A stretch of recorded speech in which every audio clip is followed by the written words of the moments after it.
ಹ್ಞೂ. ಸ್ವಾಮಿ ಸೇವೆ ಆಯಿತು. ಬೆಳಗ್ಗೆಯಿಂದ ಫುಲ್ಲು ಕೆಮ್ಮು ನೆಗಡಿ ಜ್ವರ ಇತ್ತು. ಆಗಲ್ಲ ಬಿಡು ಇವತ್ತು ಸ್ವಾಮಿ ಸೇವೆ ನನ್ನ ಕೈಲಿ ಪೂರ್ತಿ ದಿನ ಕೂಡೋಕ್ಕಾಗಲ್ಲ ಅಂದ್ಕೊಂಡಿದ್ದೆ. ಹೆಂಗೋ ಒಂದು ಶಕ್ತಿ ಕೊಟ್ಟ. ಪ್ರತಿ ಸಲ ಈ ಸ್ವಾಮಿ ಲೀಲೆ ನಿಮಗೆ ಹೇಳ್ತೀನಿ, ಅದನ್ನು ಅನುಭವ ಪಟ್ಟವ್ರಿಗೆ ಮಾತ್ರ ಗೊತ್ತು. ನೀವು ಇವನೇನೋ ಬಿಡು ಹುಚ್ಚ ಹೇಳ್ತಾನೆ ಅಂತ ಅನ್ಕೋಬೋದು. ಇದು ಹೆಂಗೆ ಅಂದರೆ, ದಾಹ ಆದನಿಗೆ ಮಾತ್ರ ನೀರಿನ ಬೆಲೆ ಗೊತ್ತಿರುತ್ತೆ. ಅಂದರೆ ನೀರು ಕುಡಿದ್ಮೇಲೆ ಅವನಿಗೆ ಈಗ ಏನು ದಾಹ ಇಲ್ಲದೆ ಇರೋನಿಗೆ ಹೋಗಿ ನೀವು ನೀರು ಕೊಟ್ಟರೆ ಅವನಿಗೆ ಅದ್ರ ಬೆಲೆ ಗೊತ್ತಿರಲ್ಲ. ಹಾಗೆ ಅದು ಸ್ವಾಮಿ ಸೇವೆ ಎಂಥ ಅದ್ಭುತ ಆತನ ಲೀಲೆ ಅಂತಂದರೆ ಪದಗಳಿಲ್ಲ ಅದನ್ನು ಹೇಳೋಕ್ಕೆ. ಎಷ್ಟೋ ಸಲ ಆಗೈತಿ ನನಗೆ. ಆರಾಮಿಲ್ಲ, ಹೋಗೋದು ಬೇಡ, ಸಾಗರನ ನಮ್ಮ ತಮ್ಮನ ಕಳ್ಸೋಣ ಸಾಗರನ, ಅಥವಾ ಏನೇನೋ ತಲೆಯಲ್ಲಿ ಬರುತ್ತೆ ಆಲೋಚನೆ. ಬಟ್ ಸ್ಟಿಲ್ ಅದು ಏನು ಅಂದರೆ ಮಾಯೆ ಅದು. ನಮ್ಮನ್ನು ತಡೀತಿರುತ್ತೆ. ಹೋಗ್ಬೇಡ ಇವತ್ತು, ಹೋಗ್ಬೇಡ, ಆರಾಮ್ ರೆಸ್ಟ್ ಮಾಡು, ಹಾಗೆ ಹಿಂಗೆ ಅಂತ ಆಲೋಚನೆ ಬರ್ತಿರುತ್ತೆ. ಇನ್ನೂ ಏನೇನೋ ಆಲೋಚನೆ ಬರ್ತಿರುತ್ತೆ. ಅದೆಲ್ಲದನ್ನು ಸತ್ತಿಗೂ ಮೀರಿ ಬರ್ಬೇಕು, ನೀವು ನುಗ್ಗಬೇಕು ಭಗವಂತನ ಸೇವೆಗೆ. ಆವಾಗಲೇ ಮೆಚ್ಚೋದು ಸ್ವಾಮಿ. ಅದು ಏನೋ ಗೊತ್ತಿಲ್ಲ, ಅದು ಯಾವ ಜನ್ಮದ ಪುಣ್ಯನೋ, ನಮ್ಮ ತಂದೆ ತಾಯಿ ಮಾಡಿದ ಪುಣ್ಯನೋ, ನಾನು ಮಾಡಿದ ಪುಣ್ಯನೋ, ನಮ್ಮ ಪೂರ್ವಜರು ಮಾಡಿದ ಪುಣ್ಯನೋ, ಅದು ಭಗವಂತನ ಕೃಪೆ. ಪ್ರತಿ ಸಲ ಮಾಯೆ ಆ ಥರ ತಡೆ ಹಿಡಿದಾಗ ಸ್ವಾಮಿನ ಒಂದು ಕ್ಷಣ ನೆನೆಸ್ಕೊಂಡ್ರೆ ಸಾಕು, ಅದು ಮಾಯೆ ಓಡೋಗ್ಬಿಡುತ್ತದು. ಇಮ್ಮಿಡಿಯೇಟ್ಲಿ ಬಂದುಬಿಡ್ತೀನಿ.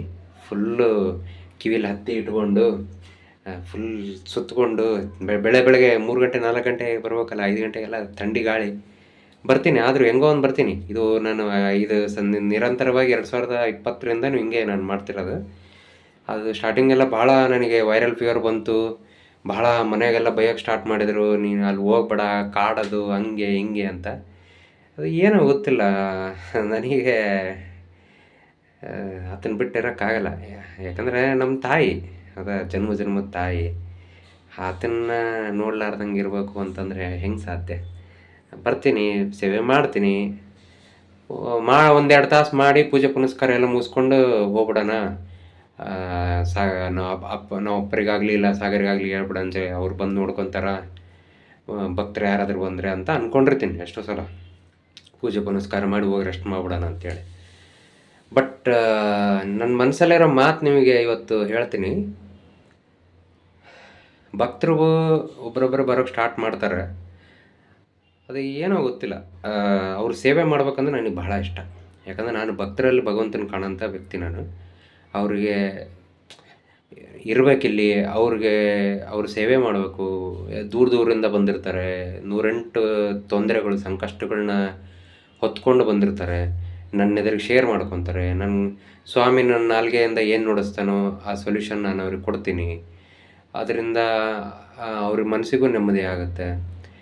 ಇದು ನಿರಂತರವಾಗಿ ಇದೊಂದು ಸೇವೆ ಏನಿದೆಯಲ್ಲ, ಈ ಸೇವೆ ಎಷ್ಟು ಕೋಟಿ ಕೊಡ್ತೀನಂದರೂ ಇದು ಆ ಫೀಲಿಂಗ್ ಅಂದರೆ ನಿಮಗೆ ಅದು ಅನುಭವ ಆದಾಗಲೇ ಗೊತ್ತಾಗೋದು. ಈಗ ಸಿಂಪಲಾಗಿ ಹೇಳ್ಬೇಕಂದ್ರೆ, ಬಸ್ಸಲ್ಲಿ ಪ್ರಯಾಣ ಮಾಡ್ತಿರ್ತೀರ, ನಿಮ್ಮ ಪಕ್ಕದಲ್ಲಿ ಯಾರೊಬ್ಬರು ಸ್ಟ್ರೇಂಜರ್ ಬಂದು ಕೂತಿರ್ತಾನೆ. ಅಂದರೆ ನಿಮ್ಗೆ ಅನಾಮಿಕ ವ್ಯಕ್ತಿ, ನಿಮ್ಗೆ ಯಾರಂತಲೂ ಗೊತ್ತಿರೋಲ್ಲ. ಏನೋ ಯಾವುದೋ ಒಂದು ವಿಚಾರಕ್ಕೆ ಪರಿಚಯ ಆಗುತ್ತೆ ನಿಮಗೂ ಅವ್ರಿಗೂ. ಹಂಗೆ ಬಸ್ಸಲ್ಲಿ ಹಂಗೆ ಮಾತಾಡ್ತಾ ಅವ್ರ ಕಷ್ಟ ಅವ್ರು ಹೇಳ್ತಾರೆ, ನಿಮ್ಮ ಕಷ್ಟ ನೀವು ಹೇಳ್ತೀರಾ. ಅವ್ನು ಯಾರು ಅಂತಲೇ ಗೊತ್ತಿರಲ್ಲ, ಜೀವನದಲ್ಲಿ ಫಸ್ಟ್ ಟೈಮ್ ಮೀಟ್ ಮಾಡಿರ್ತೀರ ನೀವು. ಅವನ ಎದುರಿಗೆ ನಿಮ್ಮ ಪರ್ಸನಲ್ ಪ್ರಾಬ್ಲಮ್ ಎಲ್ಲ ಶೇರ್ ಮಾಡ್ಕೊತೀರ. ಅದೇ ಥರ ಅವ್ನು ಶೇರ್ ಮಾಡ್ಕೊತಾನೆ. ಊರು ಮುಟ್ಟಿದಾದ್ಮೇಲೆ ಬಸ್ ಇಳಿದು ಹೋಗ್ಬೇಕಾದ್ರೆ ಆಯಿತು ಸರ್ ಹೋಗಿ ಬರ್ತೀನಿ ಅಂತ ಹೇಳಿ ಹೋಗ್ತೀವಿ ನಾವು. ಏನೋ ಒಂಥರ ಖುಷಿ ಅವ್ರ ಜೊತೆ ಶೇರ್ ಮಾಡ್ಕೊಂಡು ನಮ್ಮ ಮನಸ್ಸಿಗೆ ಹಗುರ ಆಗುತ್ತೆ. ಅದೇ ಥರ ಮನುಷ್ಯರ ಜೊತೆಗೆ ಶೇರ್ ಮಾಡ್ಕೊಂಡ್ರೆ ಅಷ್ಟು ಹಗುರ ಆಗುತ್ತೆ.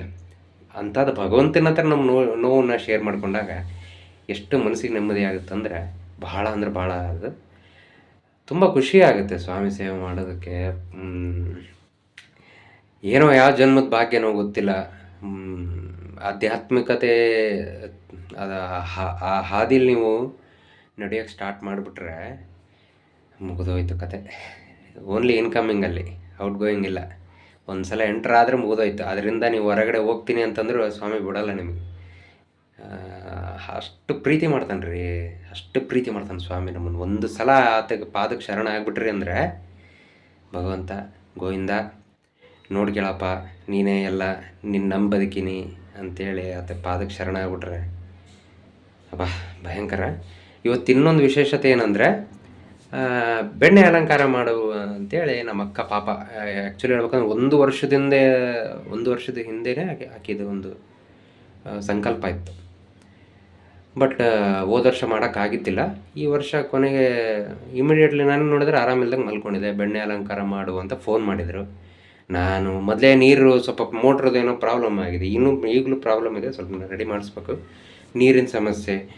ನಿನ್ನೆ ಅದನ್ನೇ ಆಲೋಚನೆ ಮಾಡ್ಕೊತಾ ಇದ್ದೆ, ಬೆಣ್ಣೆ ಅಲಂಕಾರ ಮಾಡುವಂತಾರೆ. ಅಲ್ಲಿ ನೋಡಿದ್ರೆ ಭಕ್ತರು ಅಭಿಷೇಕಕ್ಕೆ ಇದನ್ನು ಕೊಟ್ಟಿದ್ದಾರೆ, ಎಲ್ಲ ವಸ್ತು ಕೊಡಿಸಿದ್ದಾರೆ ಅಭಿಷೇಕದ್ದು ಸಾಮಾನೆಲ್ಲ. ಈ ಕಡೆ ಅಭಿಷೇಕನೂ ಮಾಡಬೇಕು, ಈ ಕಡೆ ಬೆಣ್ಣೆ ಅಲಂಕಾರನೂ ಮಾಡಬೇಕು. ನೀರಿಂದು ಸಮಸ್ಯೆ ಐತಿ. ಹೆಂಗಪ್ಪ ಸ್ವಾಮಿ ಏನಾದರೂ ನೋಡಪ್ಪ. ಎಷ್ಟು ಸಿಲಿ ಅನಿಸ್ಬೋದು ನಿಮಗೆ, ಬಟ್ ಸ್ಟಿಲ್ ನಿಮಗೆ ಹೇಳ್ತೀನಿ ನಾನು. ಉಗ್ರಾಣದಲ್ಲಿ ಇರೋ ಬ್ಯಾರಲಲ್ಲಿರೋ ನೀರೆಲ್ಲ ಖಾಲಿ.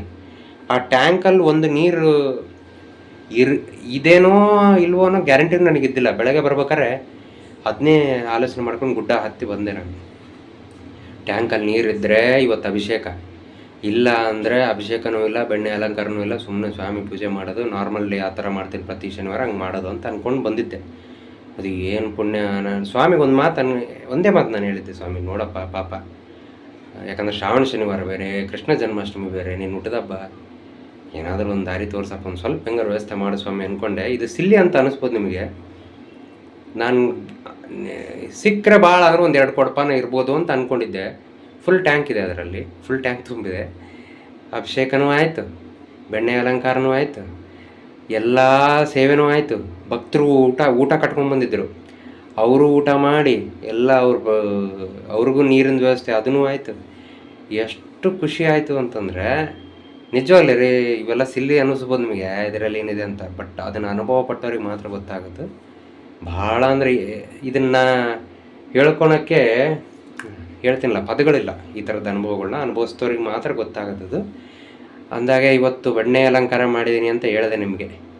ಹೆಂಗೆ ಕಾಣ್ತಾನೆ ನಮ್ಮ ಸ್ವಾಮಿ ಅಂತ ಒಂದು ಸಲ ತೋರಿಸ್ತೀನಿ, ನೋಡಿರಿ. ನಿಮಗಿಷ್ಟ ಆಗ್ಬೋದು, ಆಗದೇ ಇರ್ಬೋದು, ಅದು ನಿಮಗೆ ಬಿಟ್ಟಿದ್ದು. ಬಟ್ ನನಗಂತೂ ನಮ್ಮ ಸ್ವಾಮಿ ಇವತ್ತು ಫುಲ್ ಹ್ಯಾಂಡ್ಸಮ್, ಸೂಪರಾಗಿ ಕಾಣ್ತಿದ್ದಾನೆ. ಯಾಕಂದರೆ ಆ ಥರದ ಅಲಂಕಾರ, ಗಂಧದ ಅಲಂಕಾರ ಮಾಡಿದ್ದೆ, ಪುಷ್ಪ ಅಲಂಕಾರ ಮಾಡಿದ್ದೆ. ಬಟ್ ಬೆಣ್ಣೆ ಅಲಂಕಾರ ನನ್ನ ಜೀವನದಲ್ಲಿ ಫಸ್ಟ್ ಟೈಮ್ ಮಾಡಿರೋದು ನಾನು. ಇಷ್ಟು ಚೆನ್ನಾಗಿ ನಾನು ಅಲಂಕಾರ ಮಾಡಿದ್ದೀನಿ ಅಂತ ನನಗೇ ಆಶ್ಚರ್ಯ ಆಗ್ತಿದೆ. ಅದು ನಾನು ಮಾಡಿದ್ದಲ್ಲ, ಸ್ವಾಮಿ ನನ್ನ ಕೈಯಲ್ಲಿ ನಿಂತ್ಕೊಂಡು ತಾನು ಮಾಡಿಸ್ಕೊಂಡಿದ್ದದು. ಸ್ಟಾರ್ಟಿಂಗ್ ಬೆಳಗ್ಗೆ ಮಾಡ್ಬೇಕಾದ್ರೆ ಏನೋ ಭಯ ಆಯಿತು, ಹೆಂಗಪ್ಪ ಲೇಟ್ ಆಗುತ್ತೆ, ಭಕ್ತರೆಲ್ಲ ಬಂದುಬಿಡ್ತಾರೆ, ಹಂಗೆ ಹೆಂಗೆ ಅಂದ್ಕೊಂಡೆ. ಹೆಂಗೋ ಆಯಿತು, ಭಾಳ ಖುಷಿ ಆಯಿತು. ತೋರಿಸ್ತೀನಿ ನಿಮಗೆ ಇವಾಗ. ನೋಡ್ರಿ, ನಮ್ಮ ಸ್ವಾಮಿಗೆ ಬೆಣ್ಣೆ ಅಲಂಕಾರ ಮಾಡಿದ್ದೀನಿ ಇವತ್ತು. ಎಷ್ಟು ಚಂದ ಕಾಣಕತ್ತಾನಂದ್ರೆ ನಂದೇ ದೃಷ್ಟಿ ನಮ್ಮ ಗೋವಿಂದ.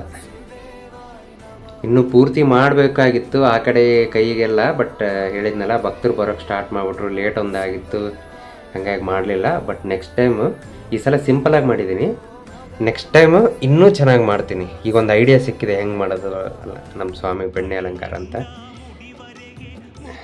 ಚೆನ್ನಾಗಿ ಕಾಣ್ತಿದ್ದಾನೆ, ನಿಮಗೂ ಇಷ್ಟ ಆಗಿದೆ ಅಂತ ಅಂದ್ಕೊತೀನಿ.